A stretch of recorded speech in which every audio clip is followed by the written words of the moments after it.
Welcome everybody to Weekly Quantum World Detangled, Season 3, Episode 3.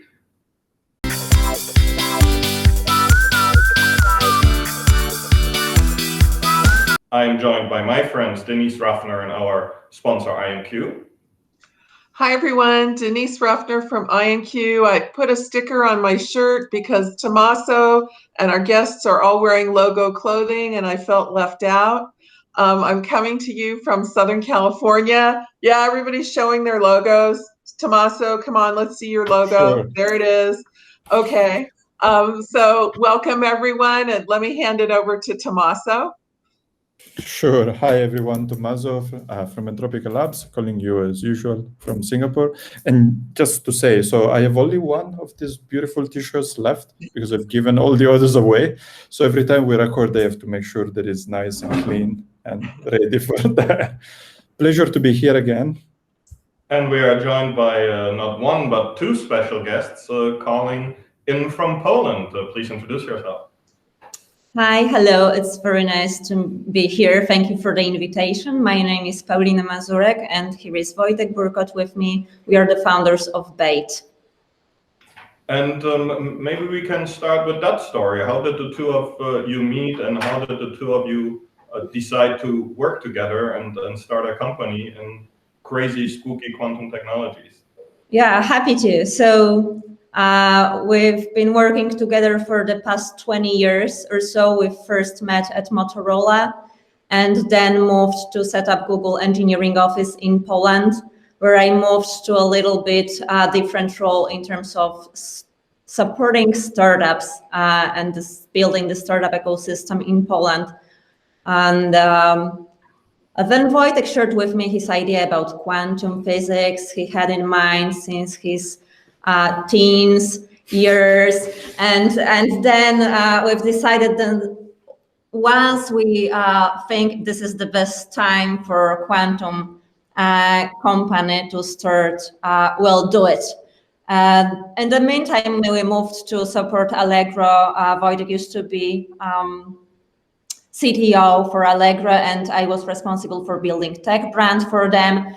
And it was a pretty nice project, but after 2 years, we were like, okay, first quantum computers are really small and you all know how it works, but are there, and we can start doing something on this equipment and preparing for the bigger machines, so let's do it.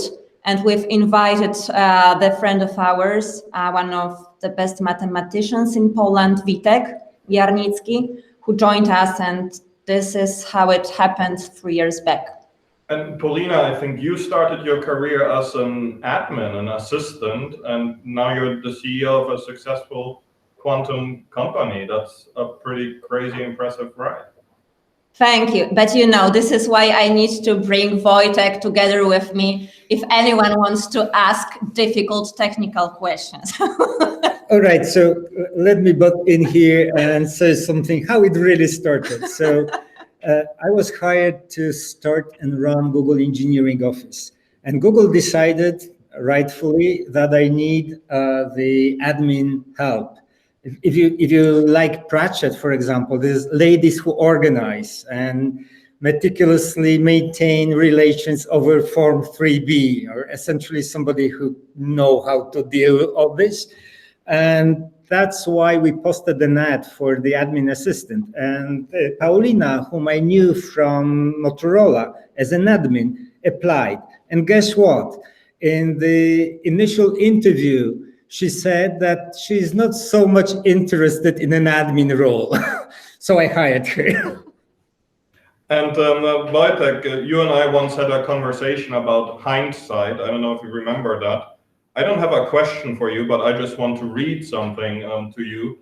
And maybe you'll have a response about something personal, a book that I know you're familiar with, The Art of War. And Jun Chu said, "Doth what enables the wise sovereign and the good general to strike and conquer and achieve things beyond the reach of ordinary men is foreknowledge." Well, what can I say? The master had spoken, right? And that's I am and André knows this. I'm the martial artist. I'm practicing Koryu Jiu-Jitsu for the last 25, 30 years. And this is it, right? You need to be prepared for the opportunity. And once it shows up on your doorstep, you have to grab it. And there's nothing more in this. And we try to use those principles in bait fights. And Wojtek and I decided to put a quantum fight club together. So Christopher, expect a phone call from us very soon. Very many jokes about how it would go. Yes, I'm still in. I wasn't joking, but let's table that conversation and learn more about your company, Denise. So it's always a pleasure to see you both. Thank you for joining us. Wanted to start off with a really stupid question. How do you pronounce your company name? This is not a stupid question at all. And, you name it as you want it and you pronounce it as you prefer, because this is quantum name. So if you tell BEAT, that's fine. If you tell BIT, that's fine. We usually call it Beit, and this comes from Jewish, meaning home.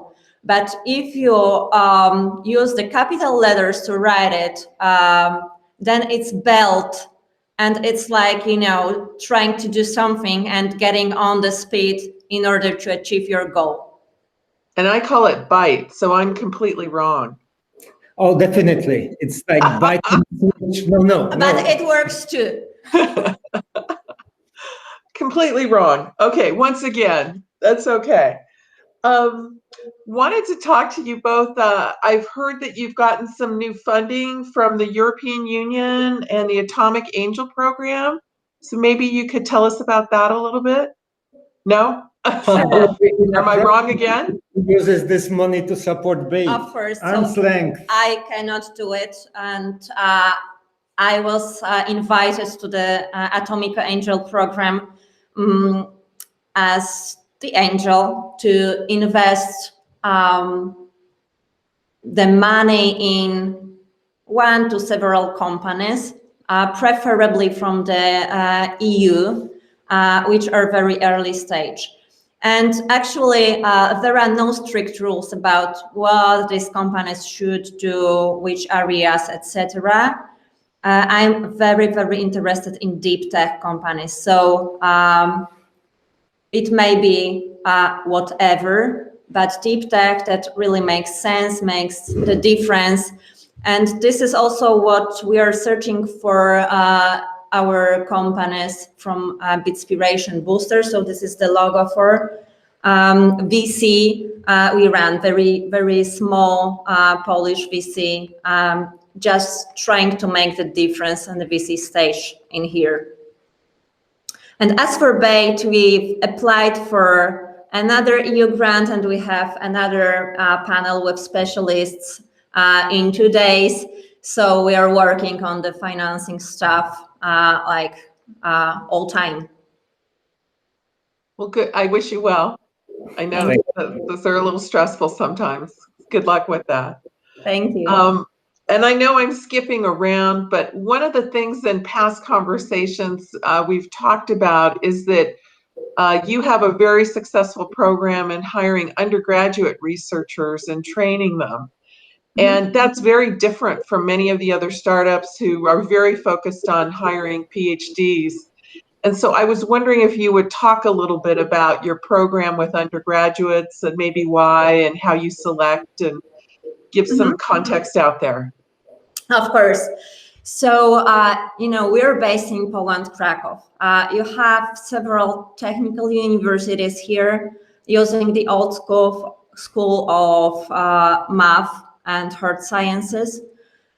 So there are very bright minds in here in the region, but there are no quantum companies. We're one of the two that were actually started in Poland, and right now we are the only one.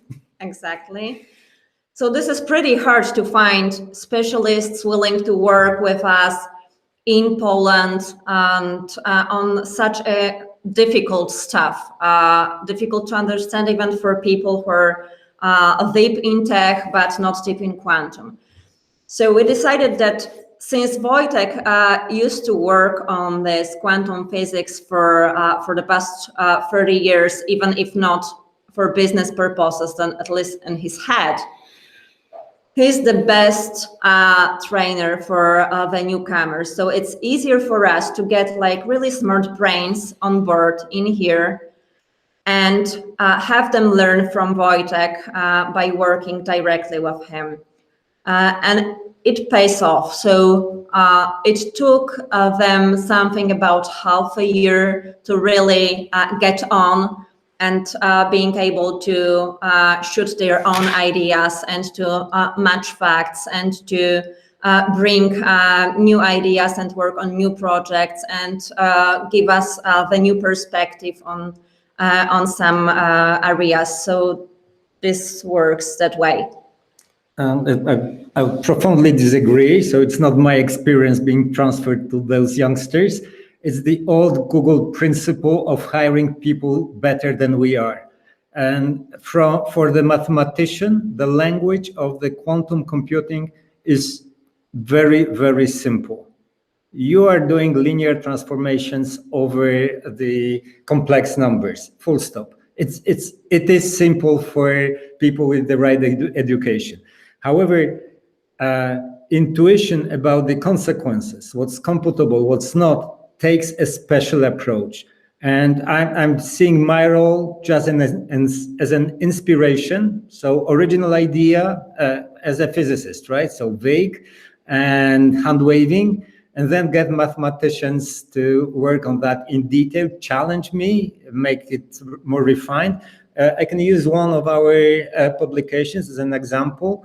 The original idea of using small diffusion operators was mine, and I've seen how they could work. So was the mid-circuit measurement. But it took them to be actually able to prove the scaling. The advantages we shown on the existing hardware in real life are scalable. And that part, because there is no hardware yet to prove it in practice, was proven formally by just pure mathematics. And that's how we work together and how the description of the idea, if it cannot be shut down by the more rigorous thinking of mathematicians, can be expanded into something of value, like the word best results in the unstructured search, because of the unique techniques which we used. So are you looking at mathematics undergraduates or computer science? Do you have a... Whoever can pass our intro exams, right? And this is tough. It's not tough because of me. It's tough because of guys who, for example, in the IBM quantum challenges, usually place in the top.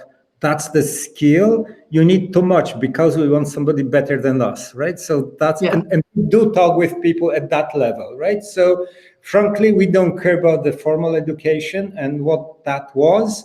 We do care about really showing that the candidates are, at least in some respects, adding value to the company, meaning being better than us in some of the areas of interest. And we are really serious about that. What we do, we actually check how they think, their combinatorial skills, problem-solving skills, etc. So more globally, we don't care if that person has strict knowledge, but how fast she or he can just learn this stuff. So typical sequence in our interviews is, do you know about this problem? And here there is a branch. If the person says yes, then we move to something else, because I don't want to learn the textbook description of the solution for the problem, right? We tend to explore we are working at the frontier of science, right? So textbook is of limited use. The ability to work in the faced by the unknown is something much more important, and we search for that actively. And the other branch obviously goes like, well, I never heard about this. Fantastic, let's talk about that. How would you solve this? Okay. And I wanted to ask, are you guys in your office, or what's it like with COVID in Poland? Okay, so As everywhere else. As almost. everywhere else? I will not criticize our government and their decisions, at least not here, but we are allowed to come to the office under some restrictions, so we try to do so. As the youngsters are actually, so they are really willing to work together from the office at the whiteboard, and it really helps them. So we try to be here for them. Okay. That's great. That's great. As you can see, I'm at home. Tommaso is in Greece. So I'll hand over to Tommaso and he can tell us about his vacation in Greece through Singapore. It's beautiful here today in Crete. Sunshine. Right. Hey guys, nice to see you again. So a bit of background. We actually went through, so we meaning Entropica and Beit went through the Creative Destruction Lab at the same time a couple of years ago. So thanks for joining us. And I'll try to dig a little bit more into the technology. And something that I've noticed by checking the papers or the publications we've been sharing in the last few months is that as a company, you seem to be quite focused on this idea of quantum search, at least using quantum algorithms. Let me just say for search, and I will let you in a second explain what you mean by that. Then, you know, working in a startup, I know how important it is to focus on resources. And every time you pick a problem, it means you're not picking another problem to look at. Then the question for you is, why the focus on quantum search algorithms? And what is your hope, or doesn't have to be a hope, what is your goal with that? All right, I can take this one. And the answer is really simple. It's just PR, right? The PR done our way, in a sense that we demonstrated capabilities beyond the state of the art. And you know as well as I do, the work of Google trying to predict the scaling behavior of various quantum algorithms, and establishing that the quadratic speedup, which is something which you cannot do better in the unstructured search, where there is no structure to the underlying data, you cannot do any better, and it might not be enough, because the break-even point against the classical computation is in their opinion, at the point where the classical computation takes hundreds of years, right? So we did two things. First, we attacked constants which were leading to that number, and we were able to reduce them by a factor of 10. Meaning not now it's not 300 years, it's just 30 years of the classical computation which we are trying too much. There are other startups in the areas close to ours, but slightly different positions in the software stack for the quantum computers, attacking the same constants from the other angle. So you can assume that eventually together we'll be able to make that break-even point to something which classically takes several years, a couple of years, right? It's not enough. It's not a good justification for usage of quantum computers, but in order to establish us, coming from Krakow, right? We are incorporated in Delaware. We are a global company. We are hiring for Toronto office. Nevertheless, we are considered to be a Polish startup. In order to be recognized among the much stronger players, you had to do something which was hard for them. And that's how having the original idea, which I had like 20, I'm old, right? So it was really long time ago, very early before the startups appeared in that space. We built on that. And the result, we patented 9 different technologies based on just what we did. Maybe the unstructured search is not important in itself, but as a subroutine, if you are placed in the right level of the software stack, we can speed up any computation at the higher level, the most relevant ones, by a factor of 10. Is it worth something? It's worth 3 years of the time advantage in the competitive market. if you use our technology for anything. It's not just search, right? We have proven that with search, but we can use the same techniques to translating higher level quantum computing software constructs into the elementary gates. And we are saving anybody in that market 2 to 3 years, depending how you count. And we can actually substantiate that claim because that's how the growth of the quantum computers happens in time. So that's one thing. And the other thing is that we are now turn our focus into getting super polynomial speedups, and again, working at the pretty basic level of common part of all the quantum computing algorithms. We early on discarded some direction and some ideas, and we still maintain that working on the high-level SDKs and the development environment is premature once you haven't established those basic layers of both the hardware and low-level software.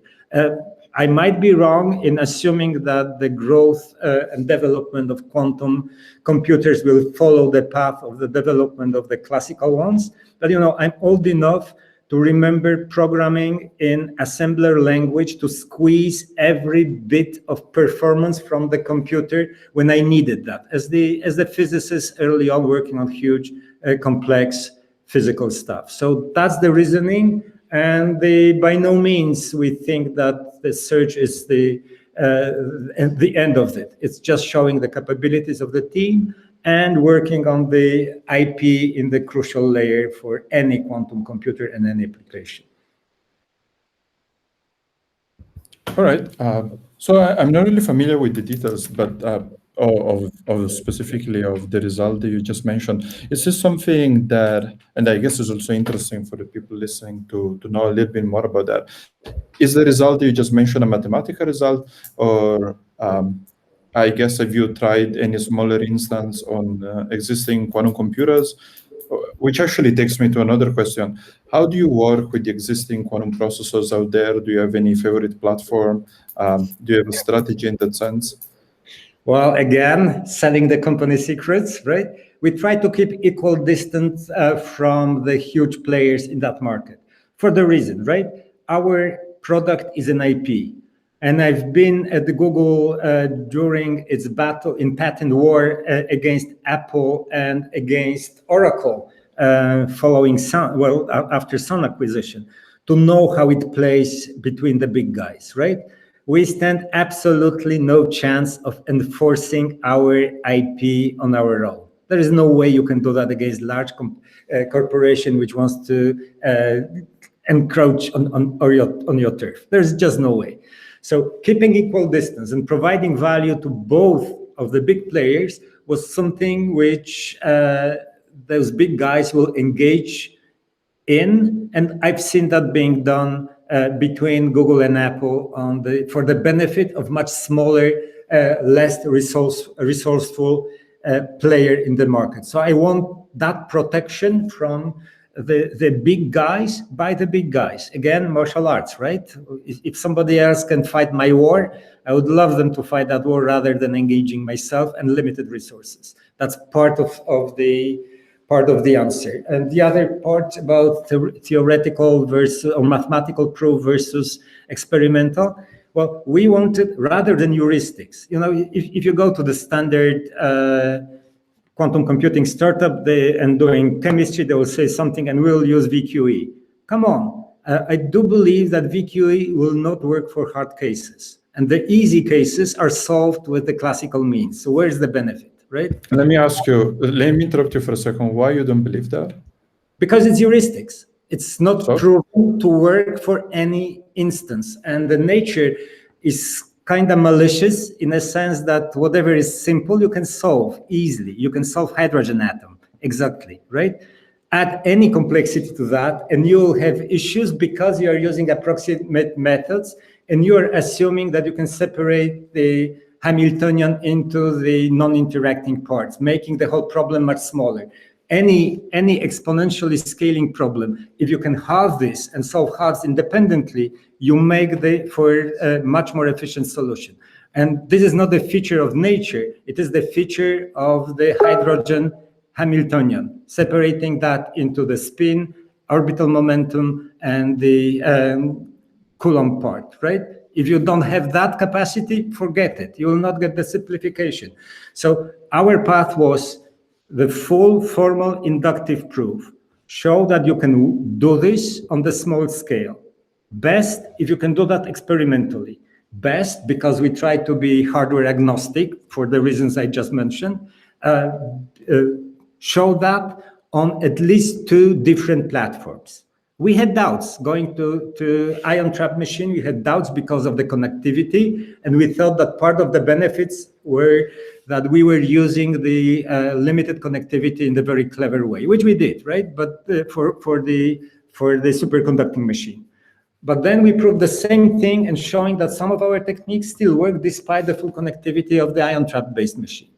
So we have established that you can do that part better than the classical, that any possible classical solution, because we use less queries and we still fit something, saving the factor of 10 in the number of gates you would need by the textbook methods, right?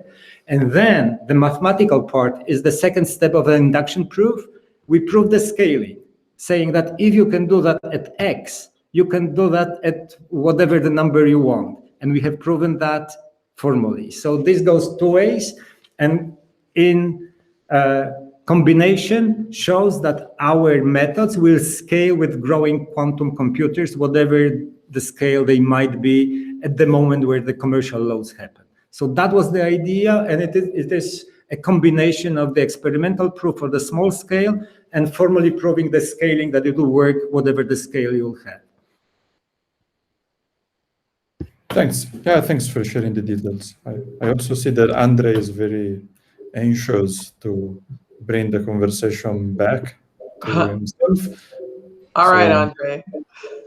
Let's yours. BeitTech, we're finishing with our quantum questionnaire, 6 rapid-fire questions that shall be answered with 6 rapid-fire answers. No Japanese martial arts, more Krav Maga. 1, 2 moves, okay? If you're ready, we'll get started. You can both answer or each, you decide. Who's your favorite scientist? Feynman. Who's your favorite entrepreneur? Musk. Hey, you go. Yeah. It's fast. It's Krav Maga. I don't care, right? It's... Paulina, you agree with Musk? Yeah, of course. Why is that? What is the quality that you desire most in an entrepreneur? The quality of you desire most?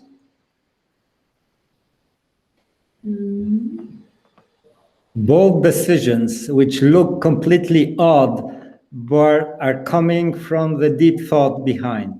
Japanese again, sorry.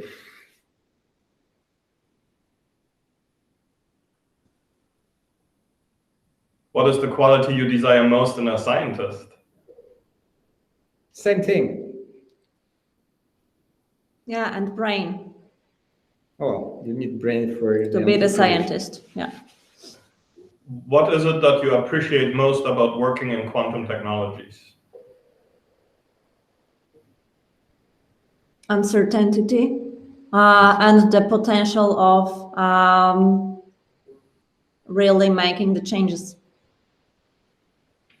What is your favorite, and it could be hypothetical, quantum application? And it doesn't have to be computing, it can be anything. Okay, I would love to use quantum computing for the neurosciences and neurorehabilitation process. Yay! Great answer.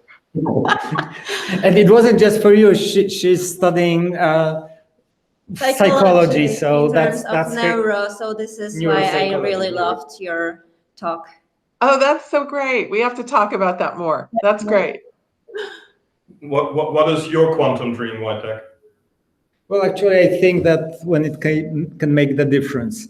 So the problems which are intractable for the classical simulation, classical computing, and can make the difference for this planet and humanity. Sorry for sounding like, grand, but that's really what I think, right? Something which you cannot compute, protein folding, nitrogen fixation, stuff which matters for the planet and cannot be effectively modeled with the current means.